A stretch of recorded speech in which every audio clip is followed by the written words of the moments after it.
Danielle Alvari from VSiN here with Calvin Wetzel, women's basketball writer, analyst, better, all of the good things. And I want to talk to you about this most outstanding player in the Final Four on the women's side of the tournament here. Aliyah Boston, obviously, the defending title holder here. She's averaging 13.3 points per game this year, 60% on the shooting from the field and 9.7 rebounds. But there are some critics who say, well, not as impressive as last year of a season for her.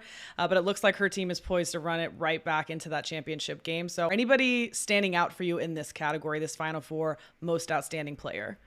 Yeah, Again, well, before Selection Sunday, so a little right, early. right. Yeah. So it depends how the bracket shakes out. And obviously, it's going to depend on who gets there and ultimately who wins it. Because you don't really ever see anyone win this award, not from the winning team. So Right. anyone in South Carolina is going to be the favorite because they are the favorites. If South Carolina wins the championship, yeah, Aliyah Boston would be the front runner. The only other one that I would maybe look at would be Zia Cooke from South Carolina. If she Mm. has an explosive game in the championship or the Final Four, I think she could win it as well. But maybe someone takes down South Carolina. In that case, we already talked about on our other segment, Indiana could take them down. You could look at Mackenzie Holmes or even Grace Berger as a possible winner of this award.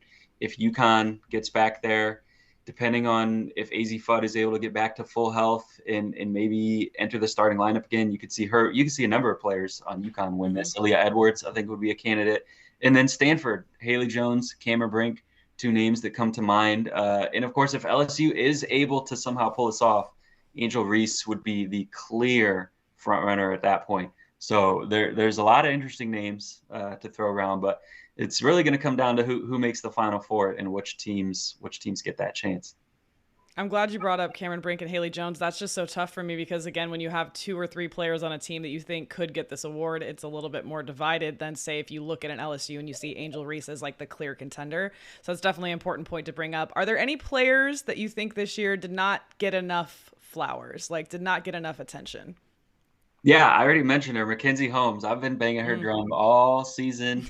I think she, at this point, Caitlin Clark is going to be the National Player of the Year, but I don't see any reason why Mackenzie Holmes isn't at least second. Definitely deserves to be an All-American. The numbers that she's put up and the way that she has been unguardable in the post. This is why I really hope we get to see Indiana versus South Carolina because South Carolina has the best interior defense in the country. And I would love to see how Mackenzie Holmes does going up against it because I think she could even get hers against them. She's gotten hers against everybody else all year.